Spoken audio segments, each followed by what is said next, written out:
Right. I welcome you all to this session. My name is Regina Ongumere. Can we hear me clearly? Yes. Yes. So my name is Regina Ongumere, and it's my privilege and pleasure to welcome you here today. We are delighted to have you with us. Aluko Oyebode is hosting this session to commemorate the World Intellectual Property Day 2021 with the theme IP and SMEs, leveraging on IP assets for market penetration and business growth. Discussion today will center on key intellectual property considerations for SMEs, protection mechanisms for IP assets of SMEs, IP SME strategy for dispute resolution, SMEs market penetration strategy across African countries, and IP considerations.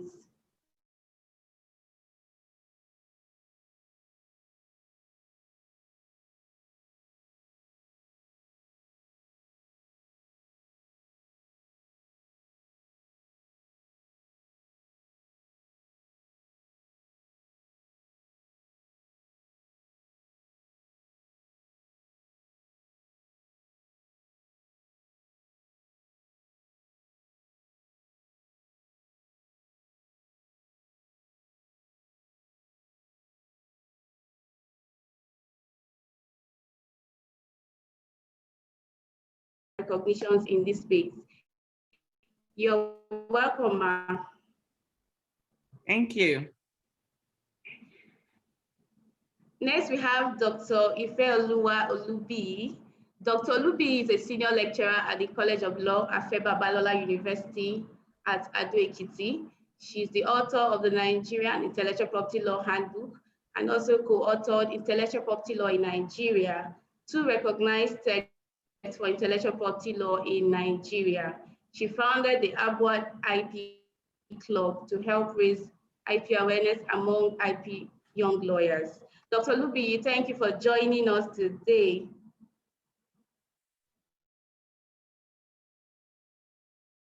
We also have Stephen Hollis. Stephen is a partner at Adams & Adams Law Firm in South Africa. He specializes in developing brand protection and enforcement strategies with specific focus on African markets. He is also a copyright and entertainment law expert. He's passionate about the arts and the protection and advancement of the rights of creatives and cultural communities, especially in the digital space. Stephen, we are grateful to have you with us today. Thank you, Regina. Thank you for the invite.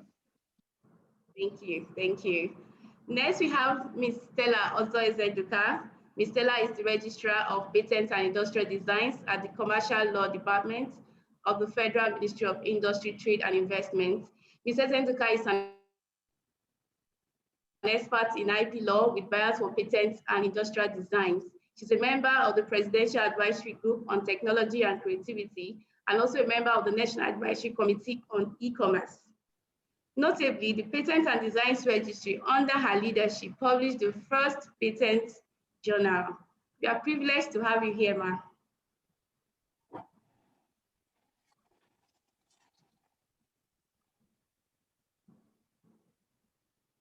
Next, we have Dr. Biloba Moody. Dr. Moody is a counselor with the World Intellectual Property Organization, WIPO, where he serves as the head of the WIPO Nigeria office. He obtained his LLB from the University of Ibadan and holds an LLM in International Trade and Investment Law from the University of Western Cape, South Africa, as well as a PhD in Global IP Law from Queen's University, Canada.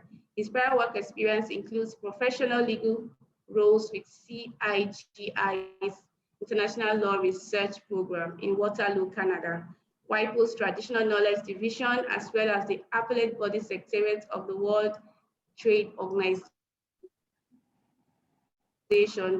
WTO. He's called to the Nigerian bar and he's a seasoned professional. Thank you, Dr. Moody, for taking time to be with us today. Thank you so much for having me. Thank you. Thank you. The last but not the least is Oluwajoba Oloba. Mr. Oloba is a lawyer and an entrepreneur. He worked as a lawyer providing cutting-edge services to his clients before moving into full-time entrepreneurship. He co-founded Tutor.ng, an online learning platform, and also The Nest. The Nest is a technology innovation hub in Nigeria. At The Nest, Joba provides support for a lot of SMEs and provides a structure and support system that helps businesses to grow. Mr. Joba, we are pleased to have you here today. Thank you very much. Happy to be here. Yeah. So it is my pleasure to hand over to the moderator, Ayokule Adetula. Mr. Adetula is a senior associate in Aluko Oyebode. Thank you very much, Regina. Thank you for the introduction.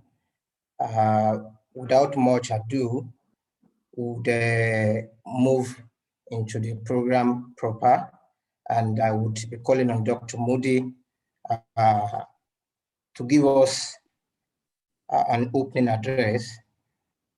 So Dr. Moody, over to you. Thank you so much. Thank you, and good morning, everyone. Good morning. Yeah, so thank you so much again for the kind invitation to be a part of today's session. I'm extremely delighted to be here. I greet again all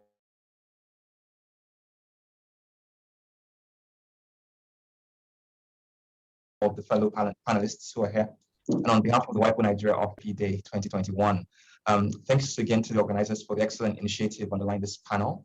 I think I should start out with just a few words about WIPO, about the theme of the day, and I'll just wrap up with some of the resources that we also have for SMEs. As a specialized agency of the United Nations charged with the global administration and promotion of IP, WIPO through its activities strives to create a world, to support a world where innovation and creativity from anywhere is supported by IP for the good of everyone. The establishment of the WIPO Nigeria office in January of 2020, which is actually the first WIPO external office in sub-Saharan Africa, has expanded WIPO's ability to collaborate with government and private stakeholders towards supporting capacity building and awareness raising in the area of IP in Nigeria. As you know, the World IP Day is celebrated on April 26 each year to shed light on the role that IP plays in encouraging innovation and creativity in society. And with this year's theme centered on IP and SMEs taking your ideas to market, again, the attention for this year is focused solely on SMEs and the role that they play in generating products and services, supporting economic growth, and learning about the role that, again, IP could play in supporting and strengthening innovative, competitive, smaller businesses. I'm really pleased with the focus of today's discussion for this session on leveraging on IP assets for market penetration and business growth. Partly, of course, a part is my bias, given my background in international trade, but again, more so the significance of the theme, because at least two reasons, I think, while reflecting on this. One is the local ongoing efforts by the government of Nigeria to design national IP policy in Nigeria. I think this discussion is extremely significant for that reason. And also on a regional scale, due to continental market integration efforts through the AFCFTA, and of course, ongoing negotiations around the IP protocols. And I think this whole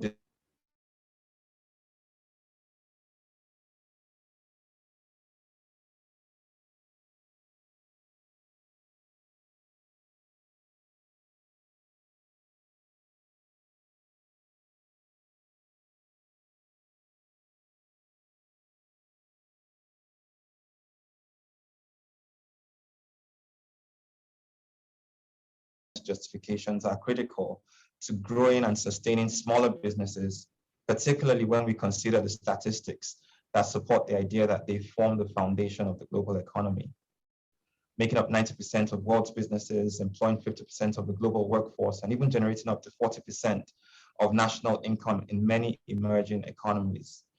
In Nigeria, the Honorable Minister of Industry, Trade and Investment informed us on Monday that MSMEs in Nigeria account for 48% of our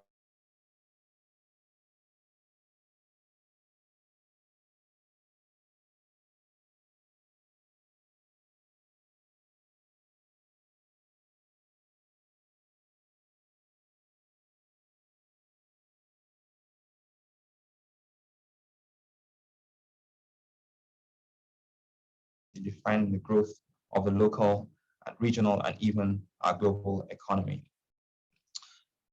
It's against this backdrop that I think I should just mention a few support initiatives for SMEs that WIPO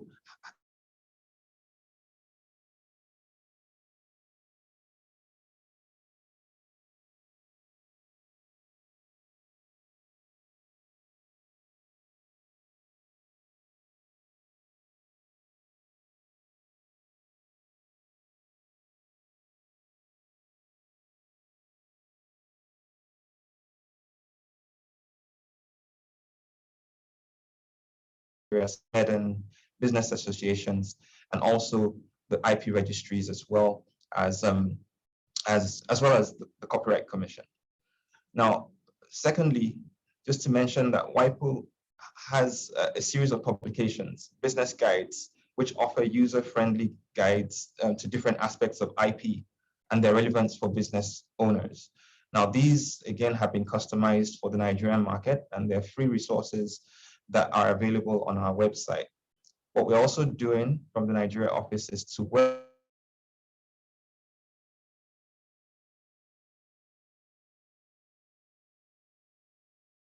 resources are available to their members, that these form part of the entrepreneurship mindset right from an early stage. The third thing I wanted to point to is the WIPO IP diagnostics. And this business tool is available for business owners to undertake a basic diagnostic of the IP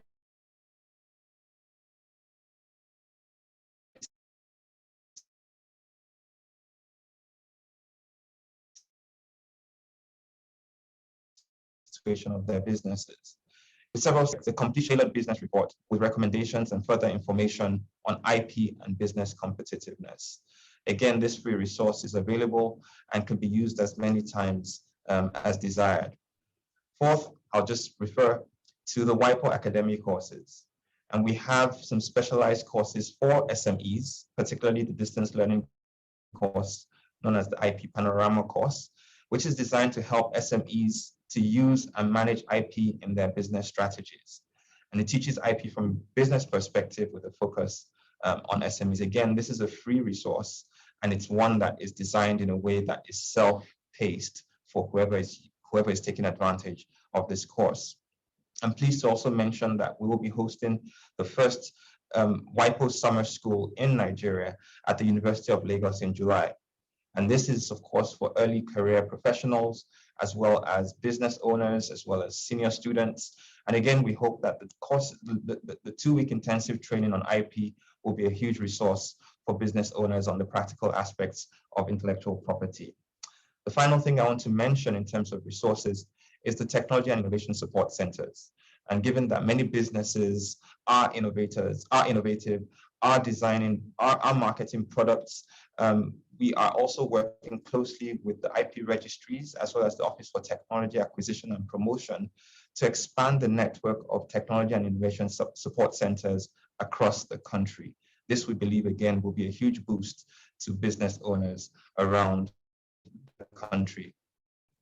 As I wrap up, I just want to mention that one of our remarkable activities last year was the organization of a national essay competition for students of tertiary institutions, which we organized as a way to ensure that on intellectual property around the World Intellectual Property Day. Now, we've found extreme support for this, and we want to again place on record our sincere appreciation to the organizers, Ms. Uche Nwokocha.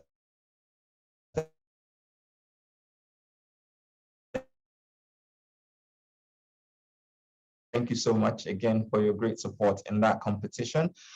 Another essay competition around this year's theme, and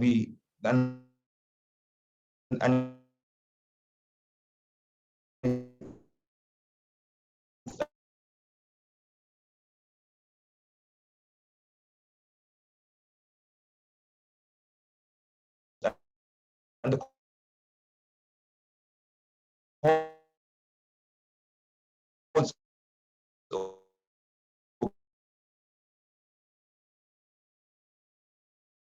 open till May 19, and we just encourage participation and invite you. Thought-provoking one from you. Now, very briefly, we are going to have a presentation by Ms. Uchenwo Kocha to also set the tone for these discussions. So, Ms. Kocha, you can go, you have the floor.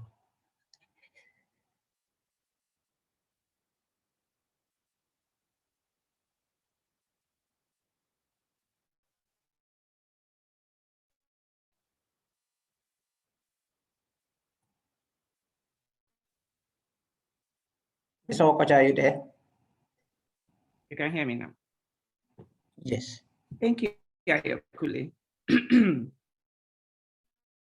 And thank you to my fellow panelists for an opportunity to share this forum with you all today. Jumping, and it's gonna be a very short presentation because I wanted it to be interactive, so that set the tone so that we can have a very healthy discussions today. So IP is a lifeblood to SMEs, and in turn, SMEs are the lifeblood of an economy. And without really, it's almost like a sound bite to what Toby Moody said. The critical role of SMEs was summed up by the World Bank. The report shows that 90% of businesses are SMEs and 50% of the world employees are SMEs. So you can imagine, that underscores the statement that SMEs are indeed a lifeblood of an economy.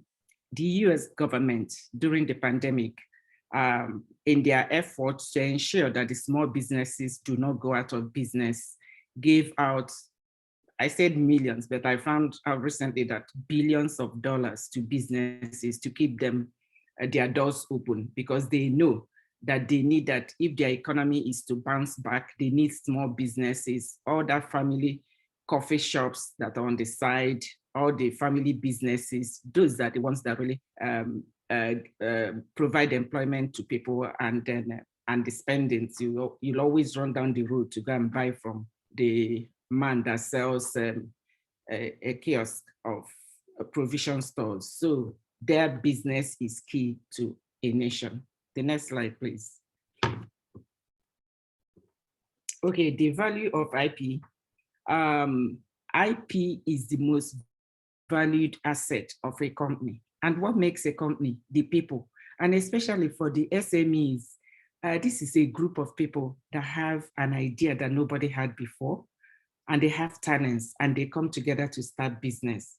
So you can imagine the value they have in those individual people that have come together to do business. So SMEs must first and foremost secure their intellectual property rights that they desperately need to protect their hard-earned brands and ideas to transform into leading brands of the future. Because if you look at Apple, how did they start? They started from a garage, and look at them today.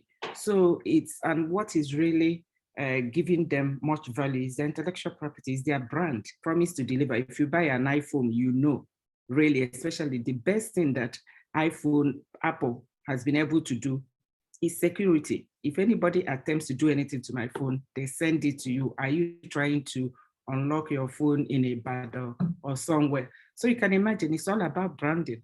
And they invested on it and they built on it. So the competition, they're able to compete. In fact, they have little or no competition because they're all on their own. They have been able to differentiate themselves and their brand. So intellectual property awareness, if you now talk about IP and SMEs, awareness is key. You need to really be aware. And most of them, they don't, because we will need to, as IP practitioners, to demystify intellectual property, because people do not know what you're talking about. Sometimes SMEs will mix patents with copyrights and with trademark and with design. So we really need, we have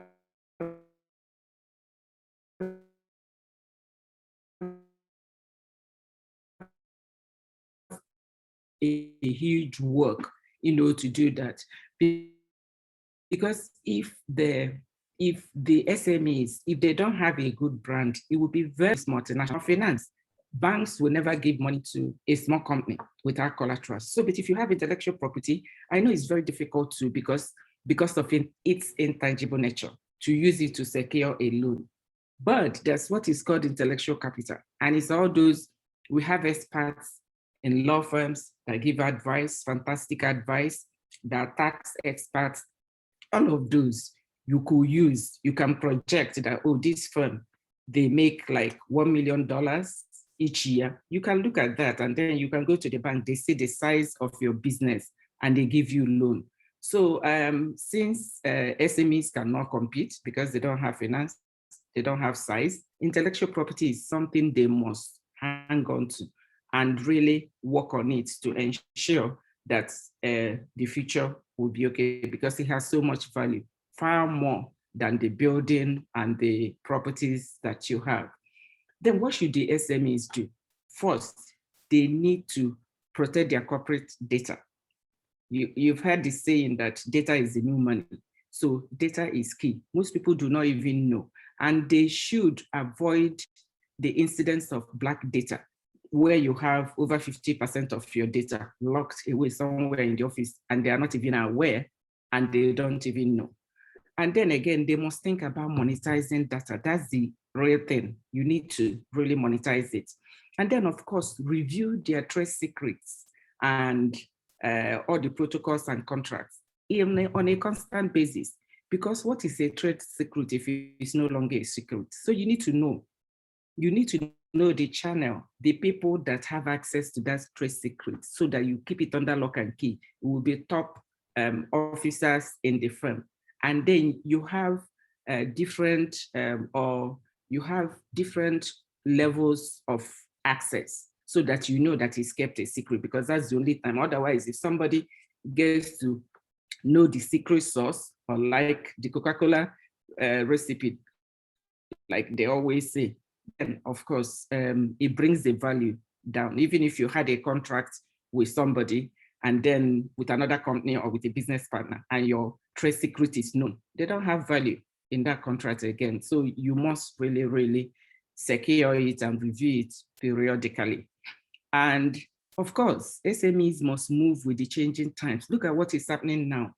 A lot of SMEs that are not, that have not invested in their technology are losing businesses, because when the lockdown started, computer equipment rocketed. So if you didn't have computer in the first place, so you need to spend so much to even put the office in order so that people will be able to work from home. So you need to really innovate and move with the changing times and look at digitalizing the business. Look at Moderna. Moderna was more or less the first pharma company that came up with the vaccine, because they had, the company is known for digitalization. They have that in place. So it's okay for them to put millions of things and work at the same time. So it's very important that SMEs must really innovate.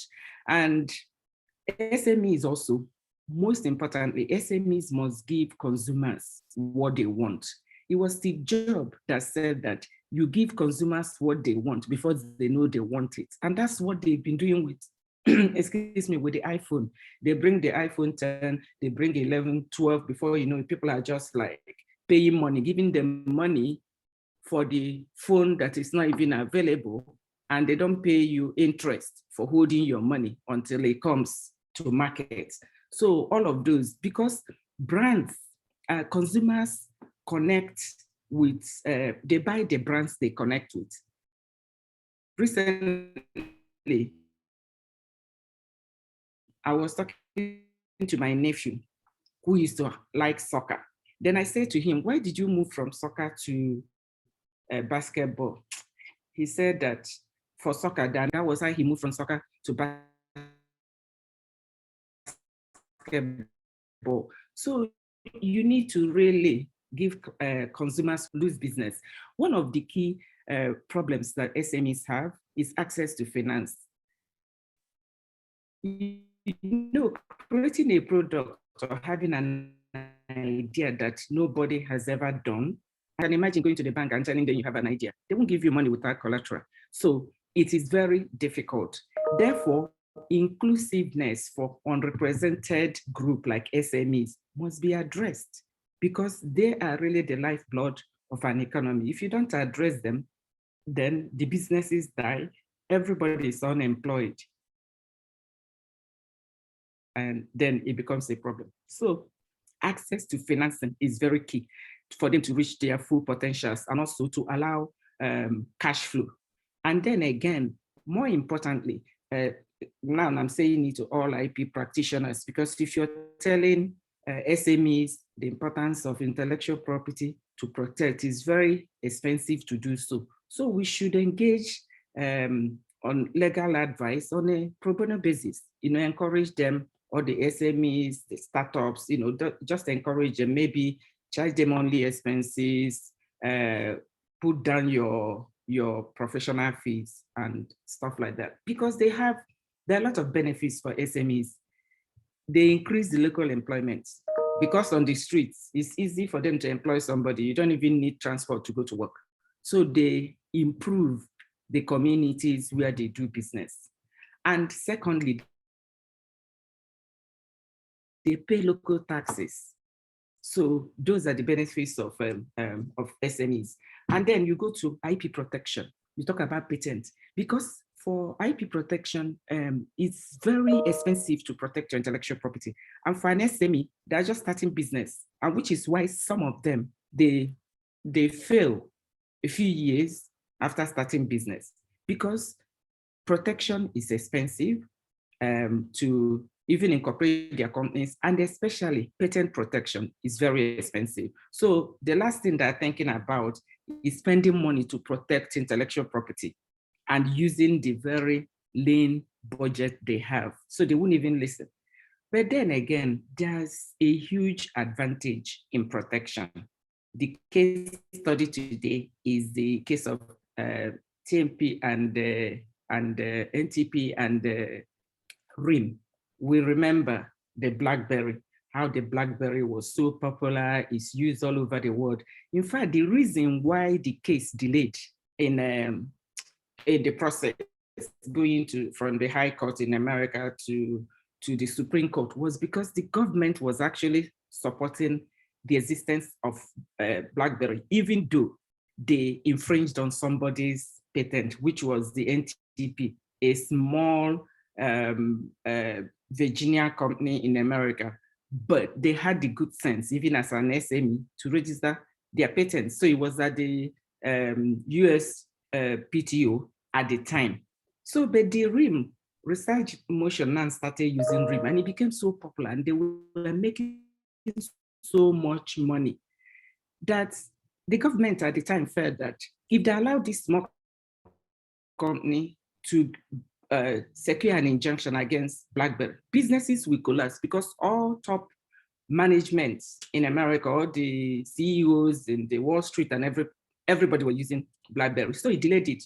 At the time they started negotiating, NTP asked RIM to pay them just $4 million. And they felt, oh, we probably have the government backing. And you know how some lawyers, some of us lawyers really sometimes will not look at the bigger picture, look at what makes economic sense to allow business to go on. Some lawyers probably told them, don't pay the $4 million. No, you can go to Supreme Court.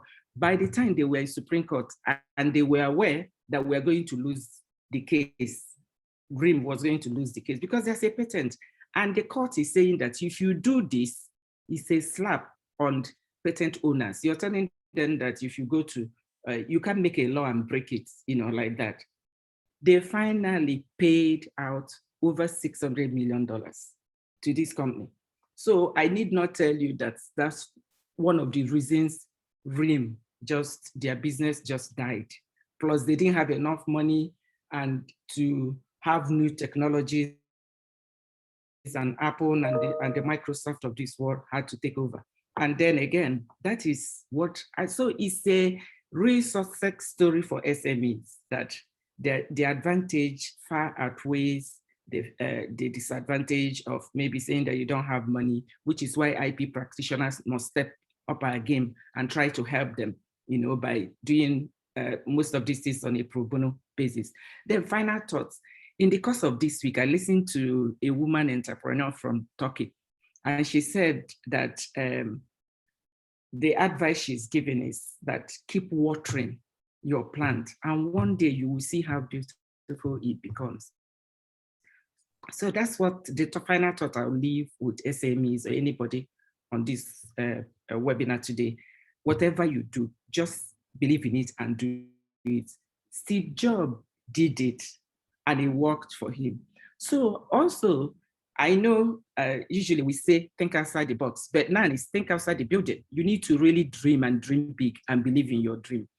Now, it remains for me to thank WIPO, which every year, without fail, they run these programs. We thank you, and Mr. Toby Moody, we hope you take our thank you message to the organization. We really appreciate what they're doing in Africa, and especially to Nigeria, and for organizing these programs and making us aware of how the world is moving and learning best practices from the world organizations. Thank you so much for your time.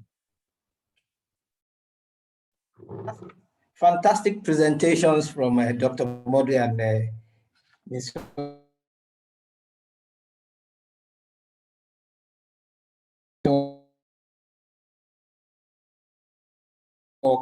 I think some possibly would, from Dr. Moody, he mentioned some of the things that SMEs and in fact, probably IP practitioners may be able to take advantage of: the IP Masterclass, WIPO publications, the IP diagnostics documents, the WIPO academic courses. He mentioned IP Panorama, and I think I'd done that course. I was the only person from West Africa that did that course at a point. And I mean, that's something from a personal experience, that's something SMEs should definitely take advantage of. And the WIPO Summer School, fantastic initiative from WIPO. So I would like to go to Joba now. You are an entrepreneur, and I know that you get to advise SMEs a whole lot. What are the issues from your end that you've seen? I mean, from an IP perspective, what are the issues that SMEs actually encounter on a daily basis? And how have you been able to sort these issues out? Let's hear from you, Mr. Joba. Thank you very much again. First and foremost, let me thank the people that have spoken earlier. It's like they add a sneak peek into whatever I've jotted. So I think I'm standing on proper protocols.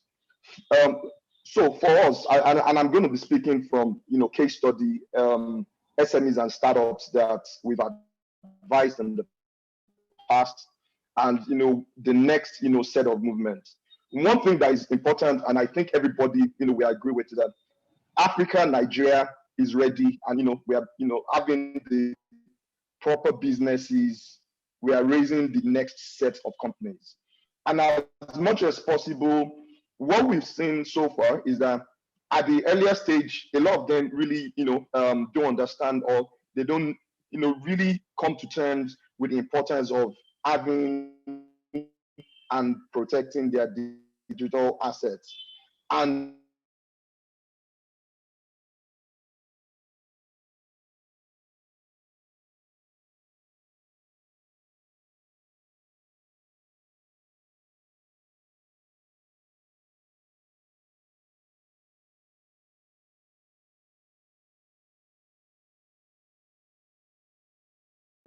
so for me, I think it just goes back to the point that what WIPO is already doing, what law firms like Aluko Oyebode, having this kind of conversation, roundtable with policymakers, also different practitioners, it is extremely important we start, sending this message to startups, to young businesses, to SMEs, that as early as possible, they need to, fix this. Lastly, before I leave this point,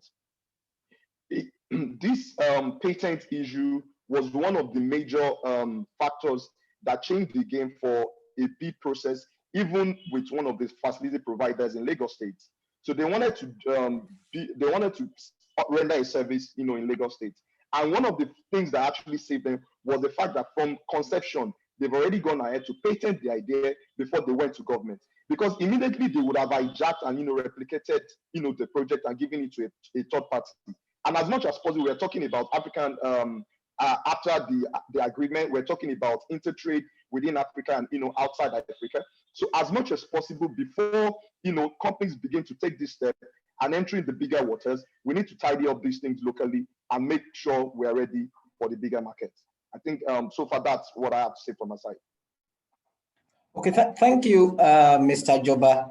I know you mentioned that when they are talking about patents, they are trying to raise. And I think one of the things that has also come to mind is that there is an inventor assistance program that helps provide assistance to inventors at an early stage to be able to, write their patents and then draft their claims and then file patents. That program is a WIPO assisted program aimed at making the patent system more accessible to financially under-resourced inventors who, in this case, may be SMEs, because inventions from big companies should always have the finances.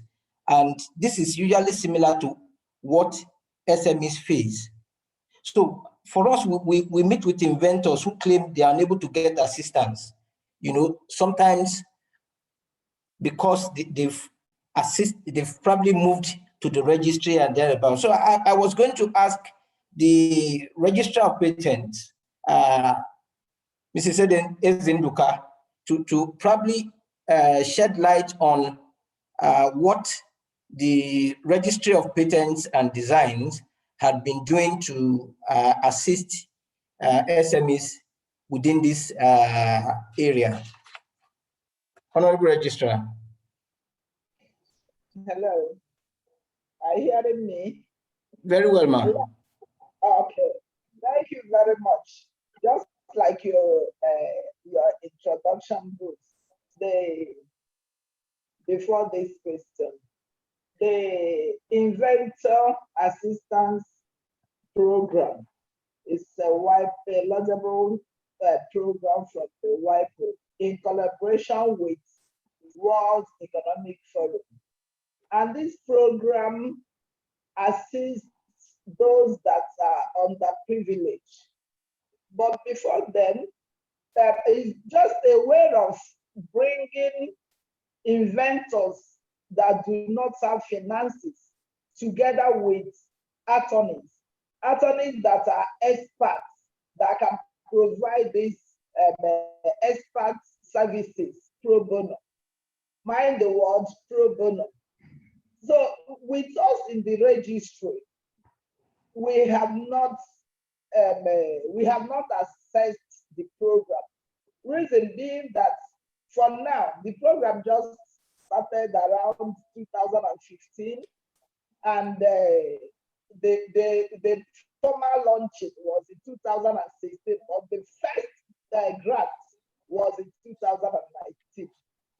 There are pilot countries, the pilot program for about 5 or 6 countries: South Africa, Morocco, Colombia, and the rest of them, Peru, Philippines. They are the ones that are on it now. Because there are a series of things you will do first before you, at least the inventor must have a basic knowledge of patent system. Assuming from the experience we have here, from the office, the the requirements for patentability. And most of them do not adhere to these requirements. One is, the most important one there is the clear and complete disclosure. Let me say, clear and complete disclosure of their patent application. So before we can assess this IAP, you must have put some things in place. So for now, we are not there, but we are trying to, let's see how other countries are running about it. Because from the WIPO website, you can see that even the applications made through that route, before they get to substantive examination, more than 50% would have abandoned their application. Before it will even go further, they would be rejected because of these basic formalities. And formalities, you don't have exception for them in terms of patent applications. No, there's no exception. You must follow all the formalities. So there are so many things you need to put in place before you can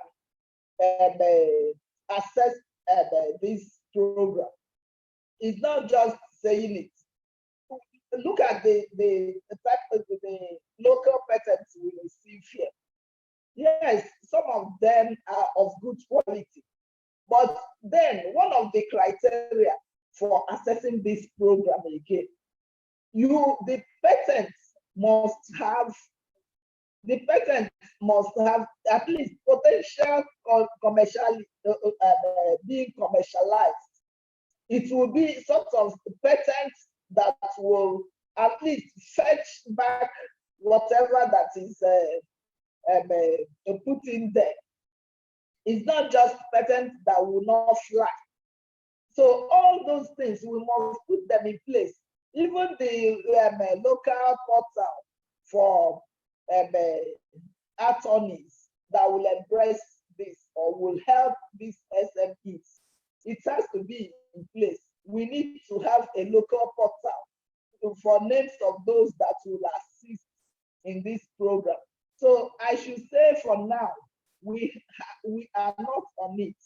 And there's nothing we can do to help the, should I call it less those people that will not have the funding muscles. There's nothing as a registry we can do. We don't have the budget for it. But I must say here, there's a national, this NOTAP. NOTAP at times assists people to pay, but not to draft, because the payment is just a small amount, in as much as the 15,000 is too much for the SME. But at least the point I'm making here is to draft the patent application properly. That's where we have issues. So maybe with time we can reach out to WIPO and see how we can go through this. Thank you. Thank you very much, Ma, for the insight. I think a couple of things that at least SMEs will probably take from your words is they can get in touch with NOTAP. Even when we are not part of the pilot countries, we may be hopeful that very soon we would be in that pool, and probably for practitioners that one has to develop capacity to be able to help in that regard. If I may add, this IAP is usually through PCT, and which shows probably, you must have filed your application national face, so that when the steering committee, there's a steering committee in IAP that will look at the application and see whether it's good enough to access these funds. Thank you.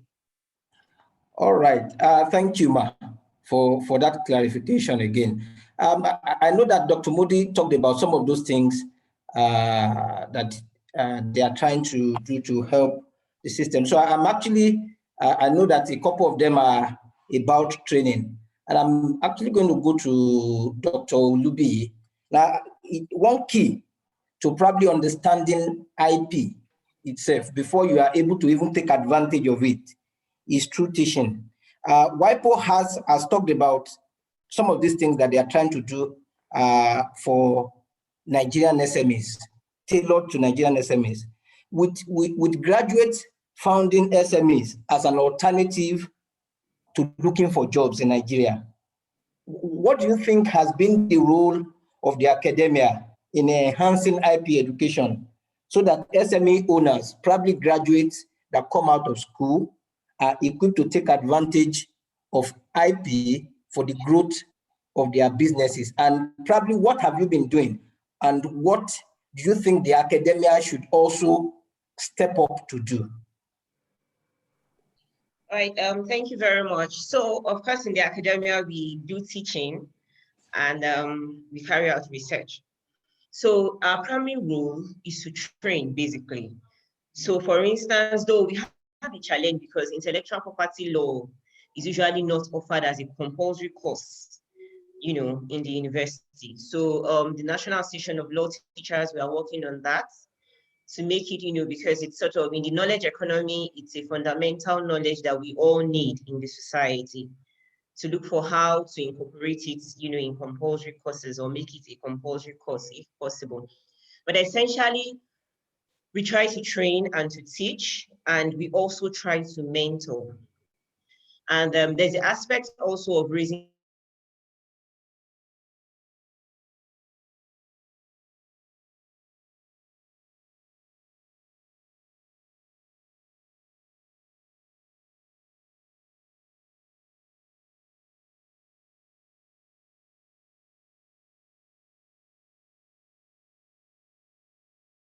schools to enlighten them about the importance of intellectual property, because I think the major problem we have as a country in terms of IP is lack of awareness.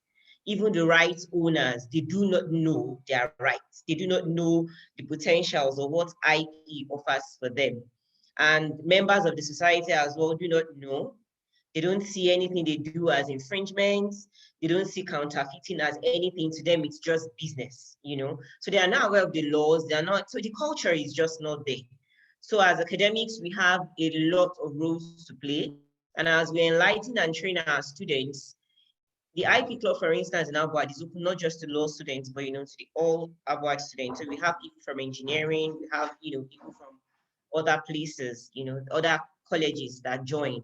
So they're like food soldiers, basically. So they also have their various awareness activities.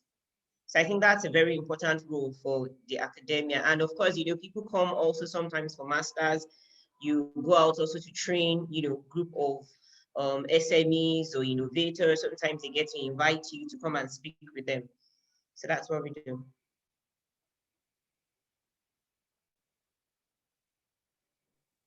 Thank you very much, Dr. Olubi. I guess one way or the other, probably law teachers should also be looking at working with WIPO to ensure that you get the best in some of these courses or trainings that are being prepared for the Nigerian entrepreneurs. Now, one thing that we've probably been talking about so far is registration of IPs. Now, I would want to get the view of the IP practitioners on the panel as to how should SMEs or how can IP actually help SMEs. Now, it's one thing to just say, okay, I've registered my trademark. How can IP help SMEs to acquire a higher return on investment. I mean, anybody can say, okay, oh, I have my business. When people then spend money on IP to register their trademarks, their patents, how does it ensure higher returns on investment, and how can SMEs effectively manage their assets? So probably Ms. Okocha would help us attend to that, and let's get some knowledge. And maybe I should mention that our participants can start dropping their questions on the Q&A button. Yes, Mr. Okocha.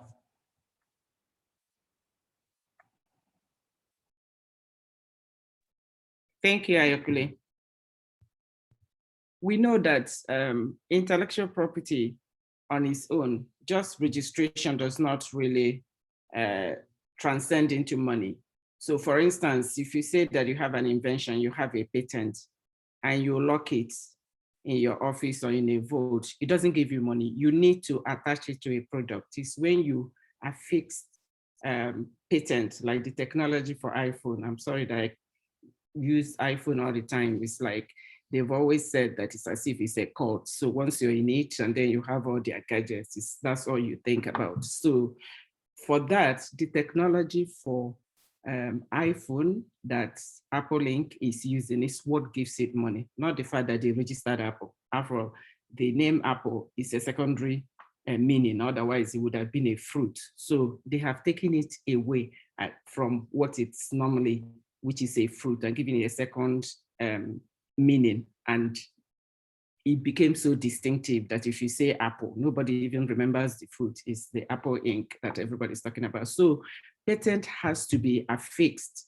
in a product for you to use it to make money. So if you have it, and for instance, you can license it, it's also an income stream for you if you license your patents. And with other IPs, like maybe trademark, you can franchise. If you enter into a franchise agreement like Kentucky Fried Chicken did in Nigeria at one time. So it's another separate income revenue stream for you.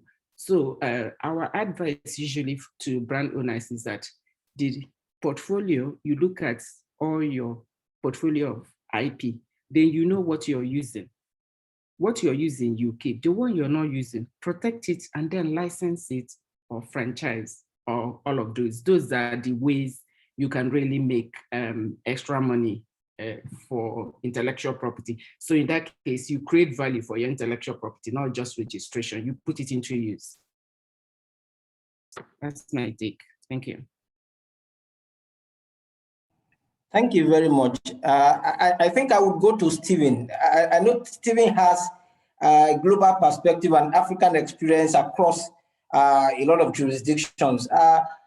Ms. Okocha has mentioned the idea of you licensing of SMEs, businesses licensing their IP, franchising their IP to be able to get higher returns on investment. Stephen, do you have any thoughts that you probably may want to add to this? Hi, Kunle. Yes, all great points made. And the value of intellectual property assets to small businesses, I think there's a bit of a myth out there that IP assets are sort of the, the realm of the larger companies and corporations. And a lot of small business owners that you speak to, and when we speak of SMEs and we speak about intellectual property, it's also important to consider even a creative on their own, like a musician, can be considered to be and should actually think of themselves as an SME, because creatives create intellectual property assets. A person who writes a song, if it's an original song and it's subject to copyright protection, it's an asset that's created by a person that doesn't need to have a physical building or an office. You can create intellectual property assets as a creative that can have tremendous commercial value without needing to invest into any infrastructure. So I think I think first of all, the topic this year chosen, selected by WIPO for World Intellectual Property Day has been absolutely brilliant. You know, it really is the SMEs that drive the economy. But if you look at the interest in Africa's cultural centers, the interest in producing feature films in Africa, the interest in doing co-productions in the movie business and the music business to bring Africa's art to the rest of the world. Because the rest of the world, you know, we've got something special cooking in Africa that's not happening anywhere else. And we've got untapped markets, and we've got growing markets, and we've got the Africa Free Trade Agreement is going to create the largest integrated free trade area in the world, if you consider the space and the amount of countries involved. The opportunity for SMEs in Africa, considering the renewed also interest in foreign investment into African markets. The new multilateral stance of the Biden administration in the US towards investment in Africa is creating an opportunity, and also considering the urbanization rates in Africa. Apparently in the next 10 years, Africa would have, I think, close to 17 cities with more than 5 million people, which is 5 times more than the US and the EU put together at the moment, right? So there's going to be an expansion of opportunity for SMEs. And the challenges would be, yes, for SMEs, number one, for our cultural people to understand that they don't have to hire office to create assets. All right, if they understand intellectual property and the importance thereof and the commercial value it can have. And an example that I sometimes use, this is more commercial example, so not necessarily in the music industry, but it does illustrate the value of IP. If you consider the Airbnb business that started, they had around, I think, 9 failed launches, but they just kept going and kept trying. Airbnb actually started when the 2 owners, their rent in their San Francisco apartment that they really loved, their rent was increased to a point where they couldn't afford it anymore. And there was a big conference in San Francisco, and they thought, but let's just you know, put out an advertisement and let people rent air beds in our apartment. And that's where Airbnb comes from.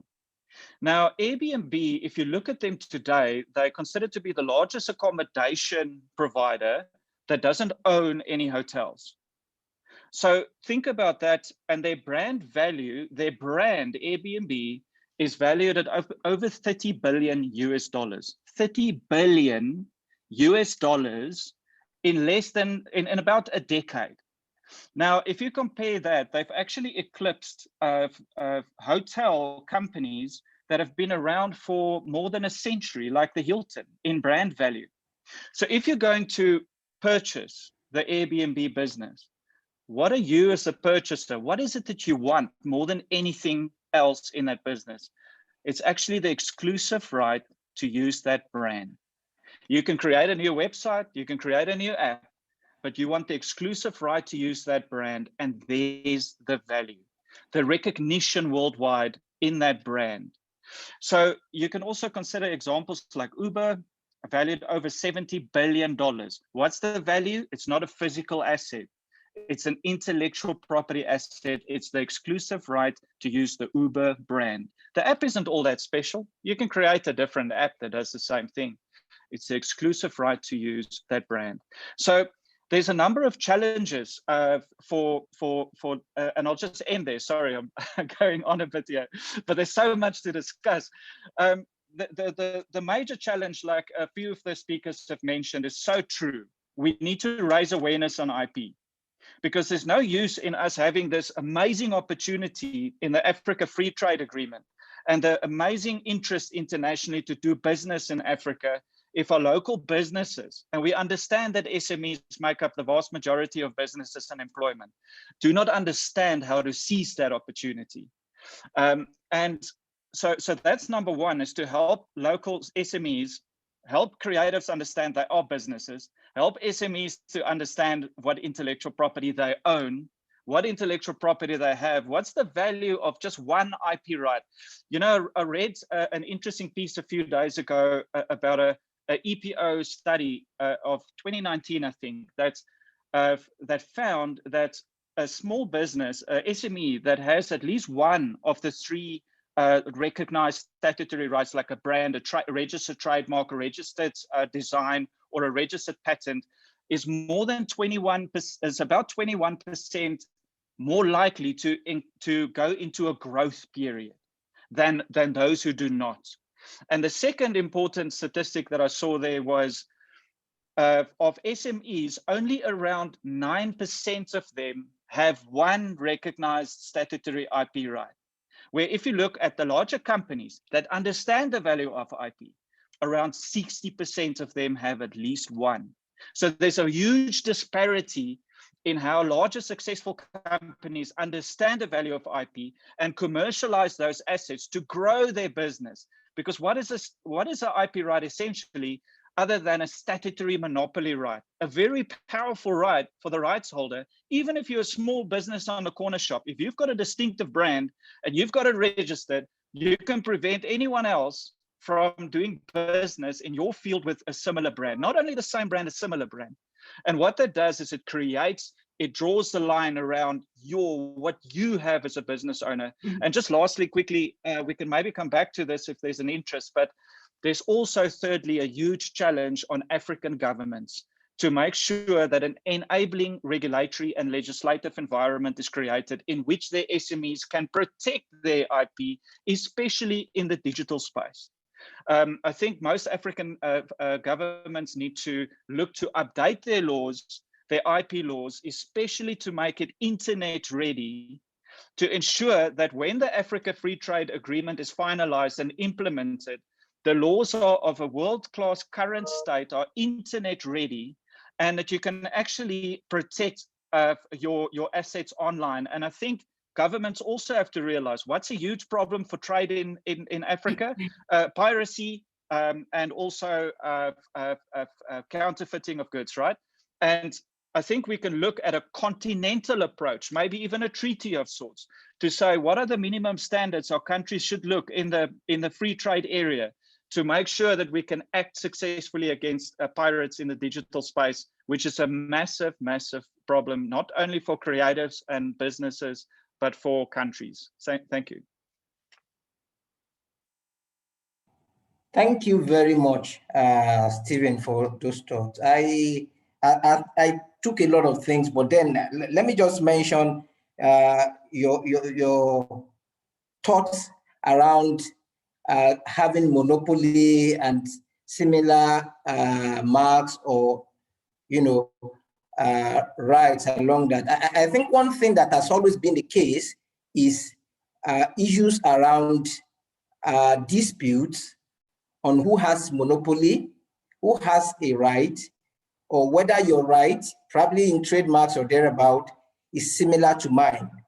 And that talks basically to dispute resolution, which in some cases, like Ms. Okocha mentioned, in the case of NTP and RIM, has always been a headache to SMEs, most times because of finance. So I was going to go back to Ms. Okocha now.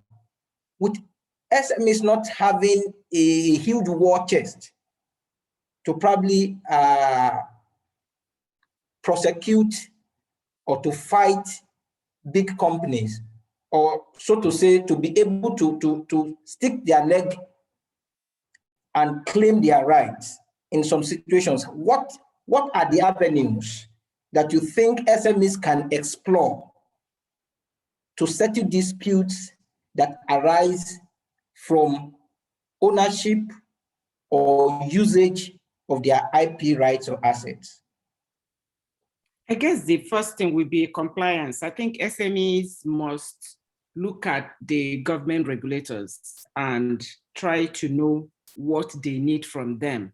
So you must make sure that you abide by the laws of the land. Once you're registered and you do what you're not going against the law, then keep on. Like we've often said that If you endure and you keep trying, you get there. Just don't be distracted. Be focused on what you're doing. Make sure you get your house in order. I had a case recently of a Kenyan entrepreneur that started trying to compete with Nike, by the way, because he started the business of shoemaking and he's so popular and he's so good. He's gotten to that level where I believe that when after fully takes effect, that this it will be really good it will be a good investment. And he has been doing this on the side and none is coming. So all you need to do for you to be known, invest in your intellectual property. You must invest, you must build it. So apart from, instead of people going to copy well-known mark, why don't you develop your own? Invest on it, build it. Gradually, people will start to know about your trademark, and then a particular section of people will believe so much in it, and then you advertise, just make it out there, make it known by word of mouth. If you invest and you do it well, and people use it, because brand is a promise to deliver. You're saying that this brand is so good, and that what brand is really about is what people are saying about your brand or your business when you're not there. So believe so much in it. Some of us, when we were growing up, our mothers believe in some washing detergents or maybe hand wash that they've used for years. They always serve it at the kitchen sink because they believe that it's good. Even though now counterfeiters are trying to counterfeit well-known brands so that when you buy it and if it's not as good, you trace it back to the brand owner, thinking the brand owner, they've gone down in their value, but it's not them, it's the counterfeiters that are using. And then to align with what Stephen said about Uber, also for Amazon, they don't even have offices. It's all about a warehouse. And over 50% of what they sell to you and I, apart from them sending a smile to us without their logo, they don't own them. People just take their businesses, they take their products them to sell and they make money. So it's all about branding. They will want to put it in an Amazon website than eBay because people, I'm so sorry, excuse me, but then people always think that eBay, so it's all about perception. People often think that eBay, at one time they were selling counterfeits and all that, but they're cleaning their image down. So these are the things, the key word for an SME is just endure. Stick to what you know, do it the right way. Don't try to counterfeit, build your brand. If you do, it could be a well-known brand of tomorrow, like Apple and the rest of them.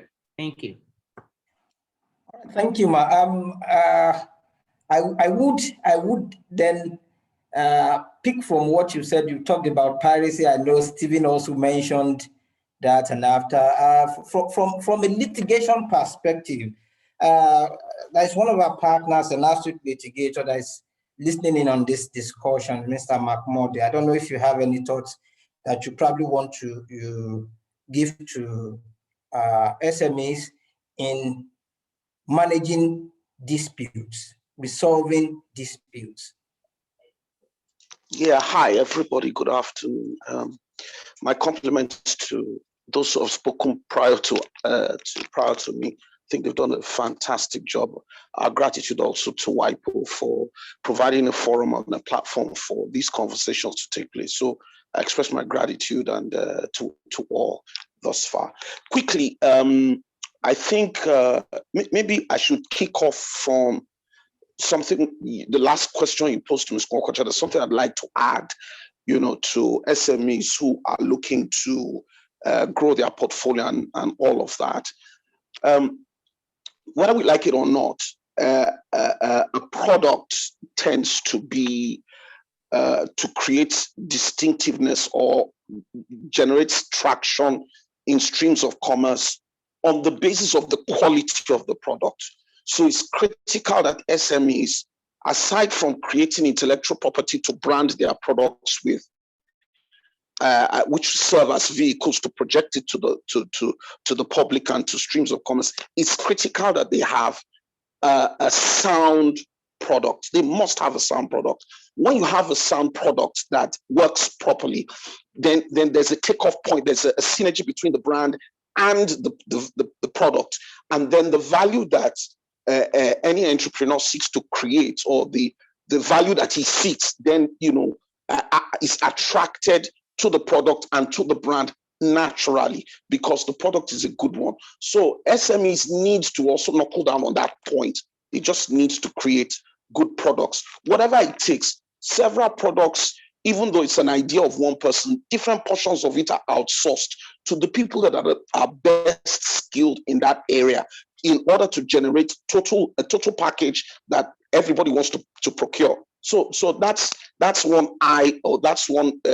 view that I have with regards to SMEs and how to gain the traction that they want. Now, with regards to protecting intellectual property from a disputes, position, and it's been said before, by other speakers before I've spoken, it is critical that an SME must go through the process of protecting their intellectual property by registering it with the relevant regulator, if it's trademarks, if it's patents, if it's copyrights, if it's a design, whichever realm your intellectual property falls within, then it's critical that then there's no basis upon which litigation can successfully defend that intellectual property. Or maybe I should say it differently, the possibility of protection becomes less stronger when you've not done a registration. Of course, everybody knows that there are bad faith registrations.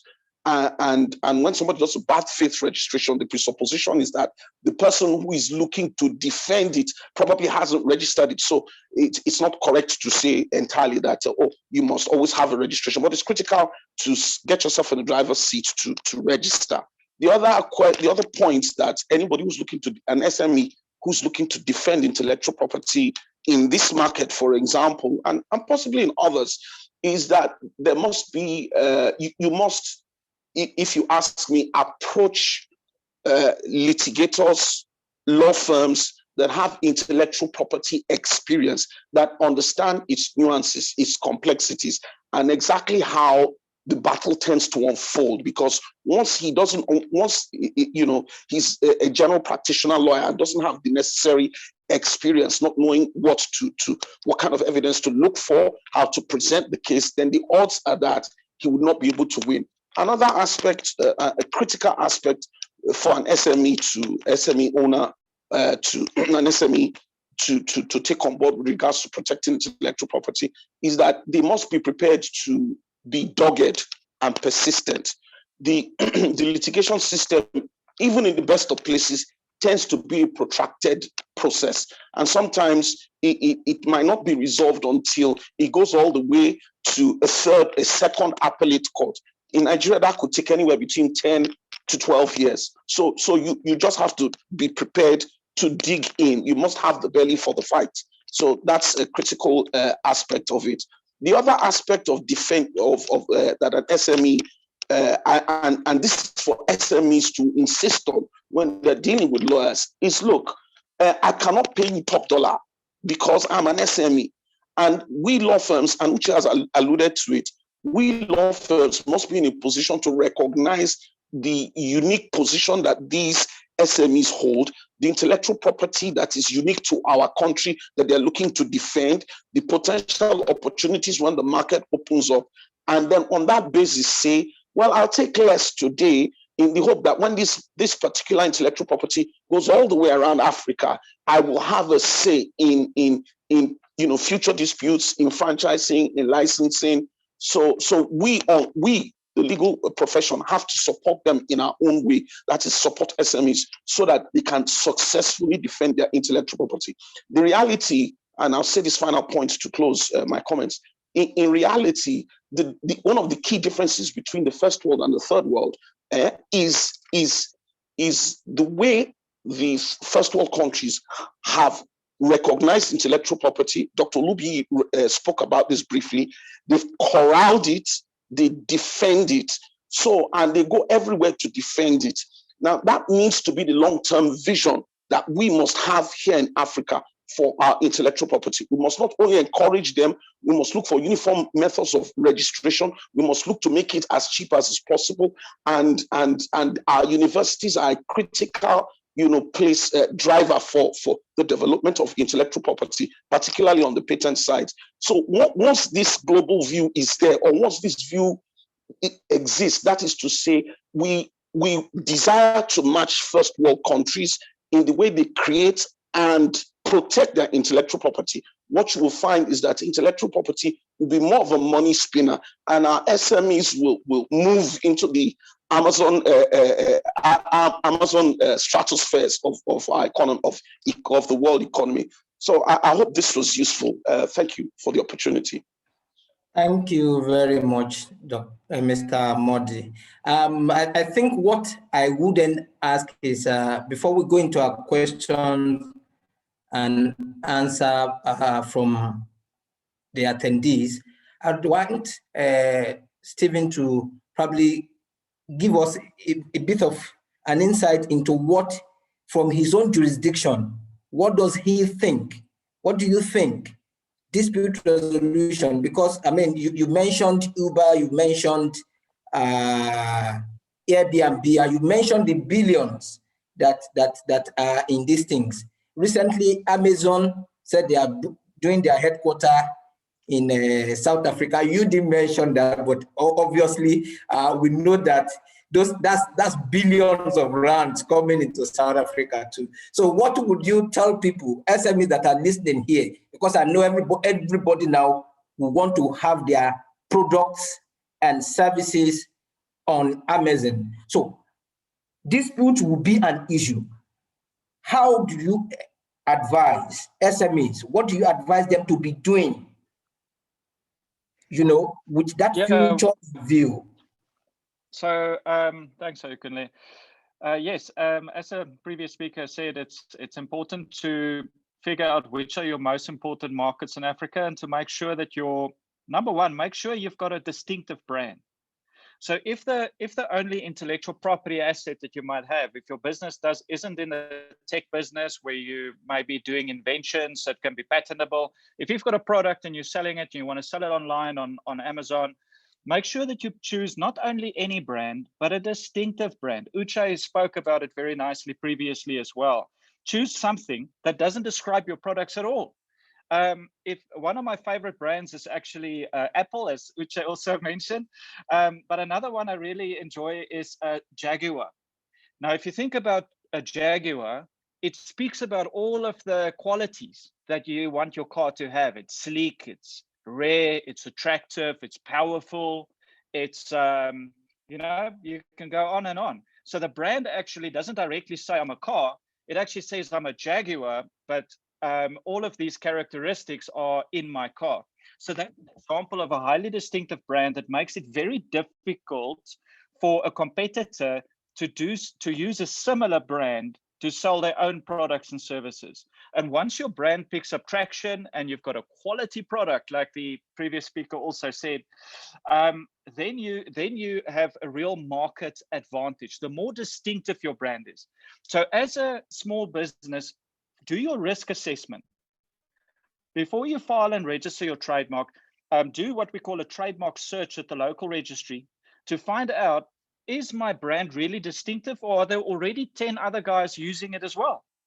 And if there are a few other businesses incorporating your brand or your concept in their brands, forget about that if you're in the selection process of a new brand, and go back to the drawing board and make sure you come up with a brand that no one else is using. It makes it much easier in enforcement matters, when you make it difficult for the other person to explain how they came up with such a similar brand that has nothing to do with a product, right?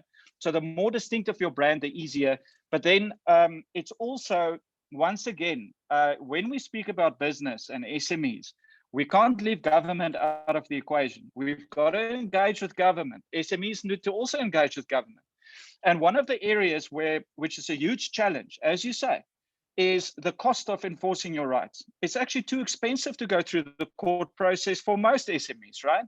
So what we need in Africa, in all African countries, in my opinion, is dispute resolution mechanisms, whether it's an IP tribunal, you know, with specialist people who can actually quite quickly, cost effectively, purposefully. I think in America recently there was, is it called CASE, C-A-S-E, is a program that allows small business owners to actually to go to a dispute resolution mechanism. It doesn't cost an arm and a leg. It's resolved quickly, and you can actually get your IP rights enforced. Because without enforcement, you know, if we pay lip service to the cost, and most SMEs are left to their own devices, and they can't go to the high courts of whichever country and see it through the appeals and so forth.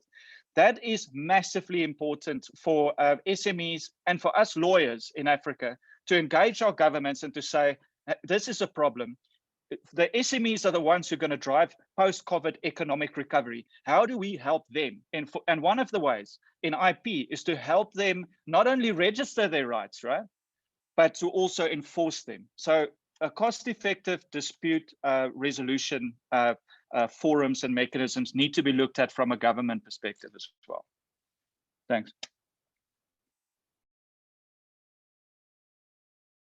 Thank you very much, Stephen. I think we'll go to the question and answer session from our attendees. There is a question we have, and I guess the registrar, Honorable Registrar, may possibly want to help us attend to. He says, is it possible to do an international patent registration through the registry? And how much will it cost to patent a software? Honorable Registrar.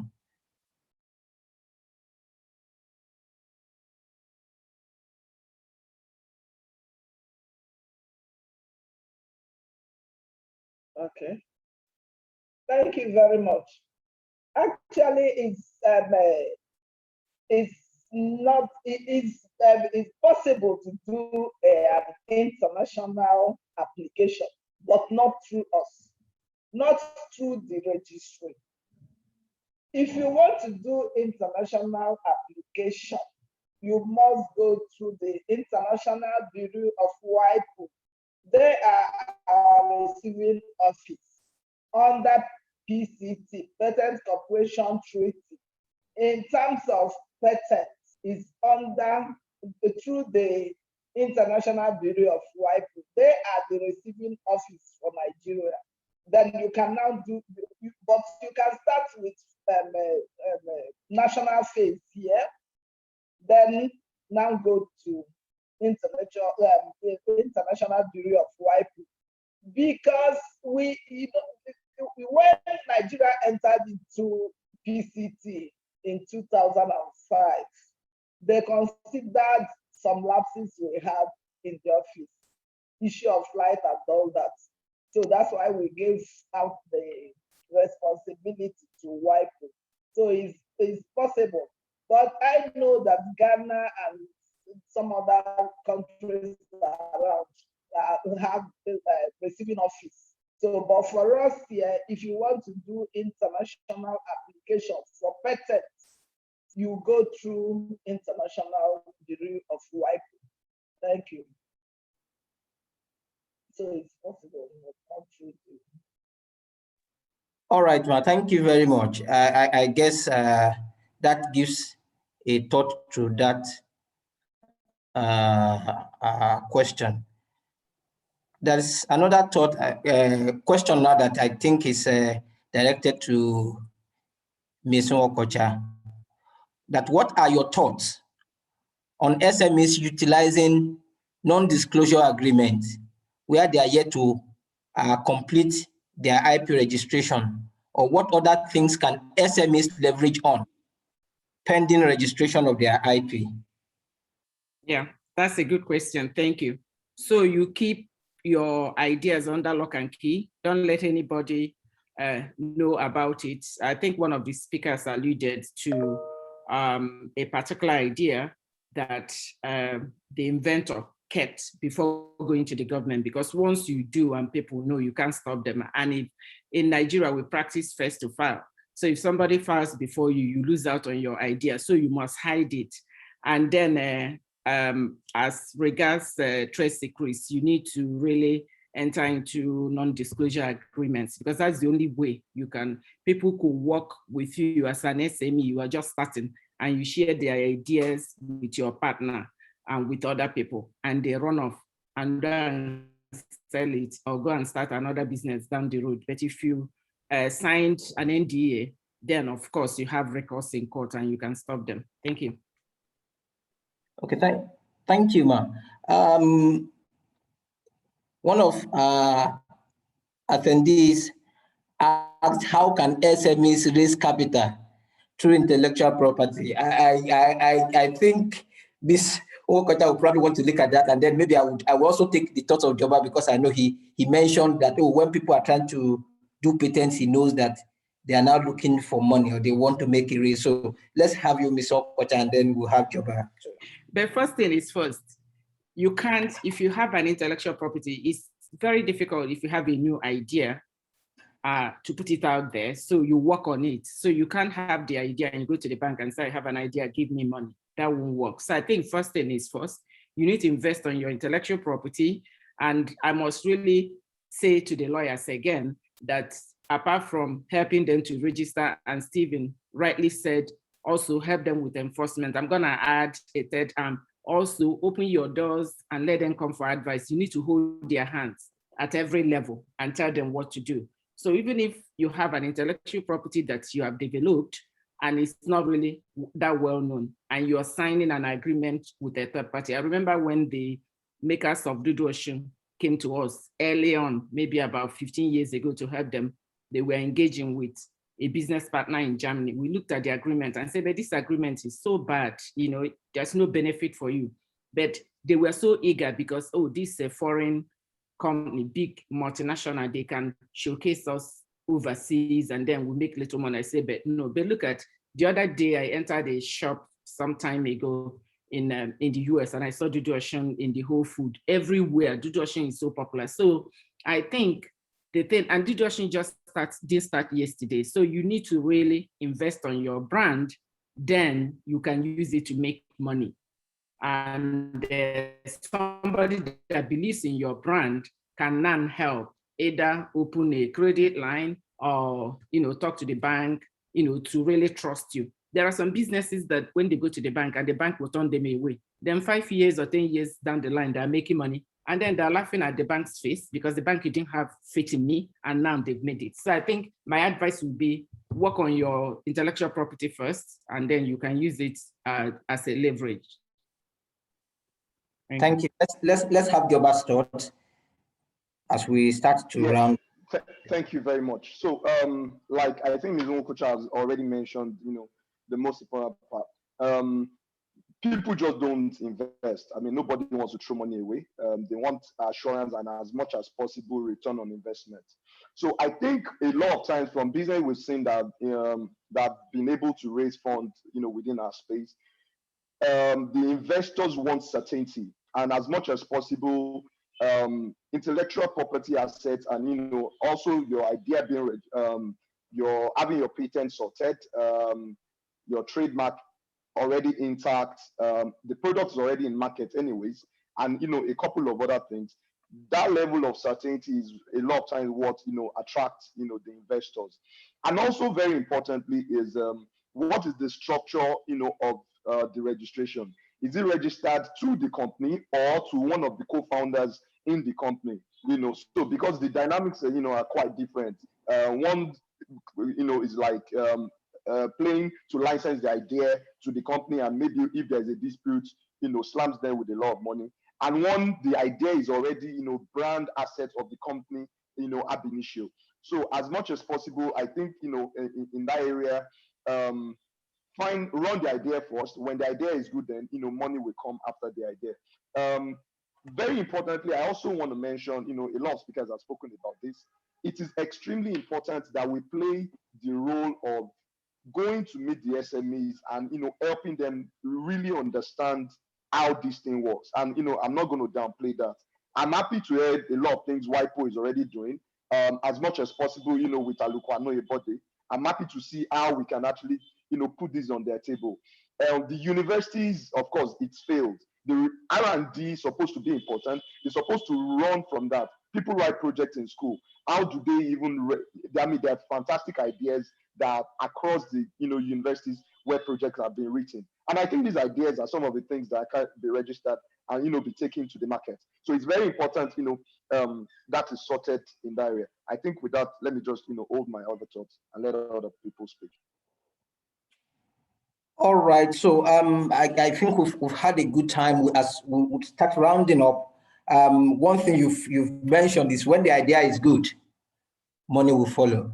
I think that's actually a good one. When the idea is good, money will follow.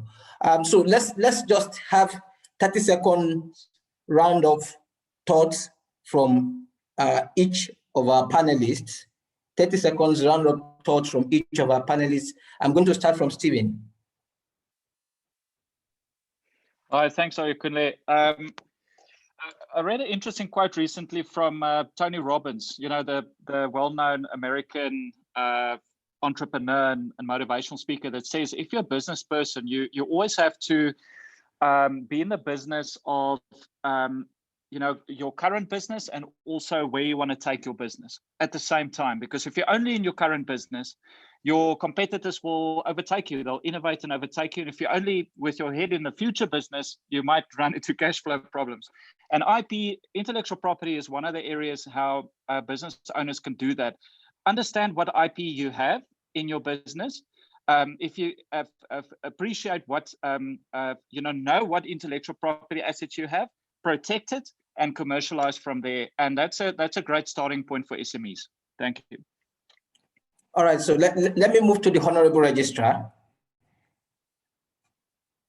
Honorable Registrar, 30 seconds thoughts as we round up. Okay, thank you very much. My advice to the SMEs is just for them to be dogged. Let them not lose hope. Let them continue, but first and foremost, let them get their products registered so that they will have the locus to prevent every other person from using that product except with their consent. Thank you. All right, the Honorable Registrar has reiterated it.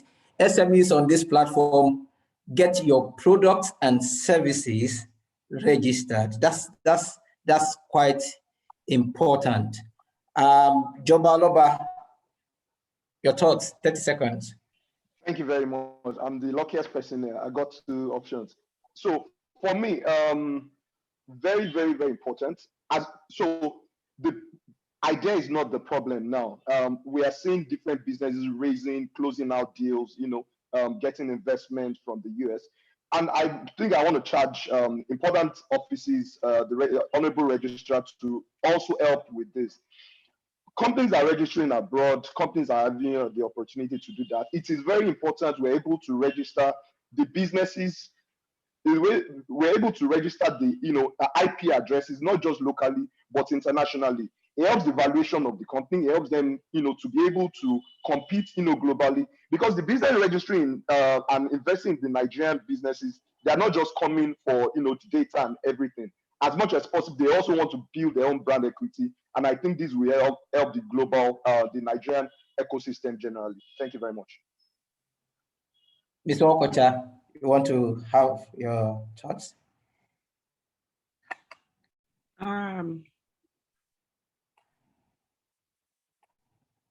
Thank you. Thank you, Ayakule. And thank you, everyone. Just a few takeaways, if you can hear me. Very well. Yeah, okay, cool. And the registrar, Honorable Registrar, thank you. She mentioned drafting of patents, that. So perhaps because I know that at forums, many forums we all attend, we just finish talking and we close our books and go. We want this one to be different. So we want the conversation to continue after now to see how lawyers can help. We have ePlan, and then we have law firms that are engaged with, have patent ideas and knowledge. You know what I'm talking about. So how can we help the inventors to draft the patents to limit their costs? And then again, what can the registry do to move our patent examination from a mere formality to being substantive, because she had mentioned about IAP, how if somebody invented in Nigeria, but you can't go straight to lodge it with PCT or PCT in WIPO, but you need to go through an examination body that will look at it. So I think Nigeria is almost, the business is good in Nigeria. So we can't always, we need to really start moving and see how we can correct some of these lapses that we have. And then again, the local portal for lawyers. How can lawyers help to ensure that this local portal, that it can be accessed, so that you say there's no budget? We need to really have a committee to see how, if we don't give money, let's give idea, but if we can give money, all the way better for everybody. And then to the academia, is there a thing that the IP practitioners can do by lobbying the university commissions to make IP compulsory? Because almost every IP practitioner you see, we learned on the job from our clients, best practices from. So is there a way? I know there are a few mentoring programs that I've been engaging in Nigeria, and there was one by Julianne Imam or something. She actually gets people. I engaged in some of them, people from other jurisdictions in Africa, and I learned from them. They called me a mentor, but I learned from them because there are things they do in their jurisdictions that we don't do. So please, these are a few takeaways, so that as we leave today, let's think about it and engage with ourselves and see how we can move Nigeria forward. Thank you. All right, let me just quickly jump to Dr. Lubi. Your thoughts, 10 seconds. All right, thank you very much. And thank you, Mr. Wakosha, for raising a concern about IP as a compulsory course. Like I said earlier, the National Association of Law Teachers and Researchers, we are really working on that to make it either as a standalone compulsory course or probably get it taught in one of the compulsory courses, both at undergraduate level and also at the university level. All right, my take is still about awareness, really. So there are so many fora by which SMEs can also get, enlightened without, having studied law or any of these things. The social media, there are lawyers and people in the IP field that, talk almost every day about IP, where you can get interaction. The WIPO distance learning courses, for instance, are there, trying to teach people at beginner level. My takeaway and my comment, final, goes to Madam Registrar Ma, which is about using utility models, to protect local innovations. We know that at the moment, we do not have such under our Patents and Designs Act, but I attended a webinar once where you mentioned that the registry was considering having them for software patents. So I think the registry should look into it to encourage our local innovators who cannot meet the standard of patents, but at least they will get some level of protection. Thank you very much. Thank you so much. Dr. Moody? Can I talk? Please now, Ayo. Okay. Yes, I would oblige you, Honorable Registrar. So Dr. Moody, just hold your thoughts a second. Honorable Registrar, please, yes. I'm reacting to Dr. Comments. Now we have utility models and the business method. Any others? Even now we have 3 utility models from Hong Kong. We are in our office now. So we have it now approved by the Honorable Minister. They are gazetted, official gazetted is ongoing. Thank you very much, ma'am. That's a fantastic piece of news for everybody. So those SMEs or individuals who have those software patents that are there, whatever it is that you think the patent system would not be able to take, you can use utility models, probably get the right advice. So Dr. Moody. All right. Thank you so much, and thanks again for the fantastic discussion so far. Just a few final thoughts I wanted to throw in. I think just an encouragement to us all to please support local SMEs. I think that's important that we do support our local businesses. It will really help them go a long way. And also to SMEs to please guard product quality. And I think that's something that has come out a lot in the conversations today. I think it's also important just to stress again for SMEs that auditing your IP is very important. And so I think we picked up in the conversations today that sometimes we don't even know if we have IP or if there are some that are not being used, whether we should license it. Decisions around what your assets are at every point in time, I think is important to constantly have like a regular audit of your IP assets. And also not to wait till it's too late to get your IPs registered. I think that's come out a lot in the conversations. Now, in terms of education, I just want to say that I really thank Dr. Lubi for the intervention and just the updates on the fact that there is effort to make IP compulsory, or at least that's something being worked on. And I think from our office as well, we are working, we have spoken to the NUC as well about having IP courses made available to all universities from WIPO's distance learning program. And so we're also trying to, from our end to ensure that there is not necessarily housed in just a single faculty, but like a general studies course where people can come in and pick on intellectual property as part of their curriculum. And so for universities that want to buy into that, again, that's something we're trying to make available. It's worked in Brazil and China, and we're also trying to see if we can do that here. And finally, we're also working in the youth camps as well, NYSC, to try and see if we can get some awareness done there. But I think she has hit on that point very strongly. We need to continue to drive the awareness. And thank you, Dr. Lubi. We got the videos of your students going into secondary schools to create awareness. Thank you so much. That's fantastic. And finally, I just want to thank again Aluko Oyebode. I think it's a great thing to hear a law firm prioritizing reduction in fees for SMEs in recognition of their status. And I think that's something that more firms should buy into to be able to support these SMEs to take advantage of legal advice that they need very early in their entrepreneurial journeys. So thank you so much again. Really grateful to be here. All right, thank you very much. I think in rounding up what we've had so far, there will be collaborations. There's a need for collaborations, and there would be collaborations. For our participants that our questions have not been answered, we would definitely get back to you. And I know somebody had asked specifically for Mrs. Onwokocha's slides. Obviously, you will get it. Then maybe for Dr. Moody, I know if it worked in Brazil and China, definitely it would work in Nigeria.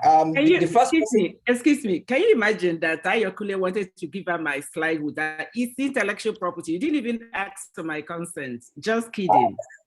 I know you. If you have been the person championing some of these things, I have worked well with you, and I know you have that big heart. So thank you very much again. The first person that you met when this webinar started was Regina Onwumere, who is a senior associate in the IP department. I would just want her to give a 30-second thought, and then would ask Mark Moody that came in once to just give us vote of thanks. So Regina, 30 seconds thought, and then vote of thanks by Mr. Moody.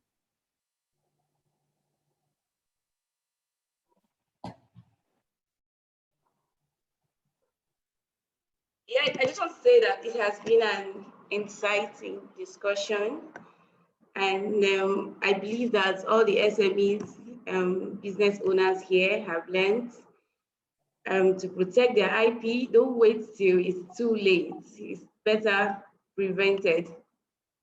So yes, thank you. Mr. Moody, vote of thanks, please.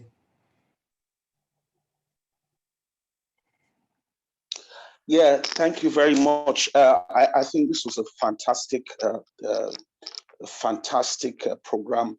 I express my gratitude on behalf of Aluko Oyebode to our friends at WIPO, Dr. Moody, Stephen for his very powerful and insightful and erudite comments, Ms. Mokocha for our powerful paper, the Honorable Registrar of Patents, Madam I bow, Mr. Oloba, our great entrepreneur. Thank you so much. I pray that all of you continue to blossom and prosper. And I pray, please, I almost forgot, Dr. Mugi. Thank you very much for your wonderful interventions. I'm so grateful to God for all the great things that you guys are doing in the university. It's really great. Please, irrespective of how things look, keep pushing. Anyway, our gratitude to all of us who participated in all of this. Our IT team behind the scenes, Adiola and team, Regina, and everyone else. I express the gratitude of our partnership to you all. God bless you richly. And by the grace of God, we'll join forces very soon to discuss more IP issues. Thank you. God bless you.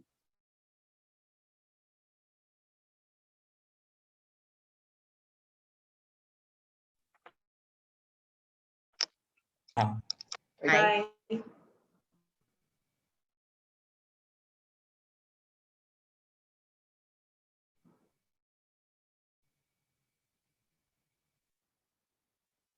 Close to 2 hours.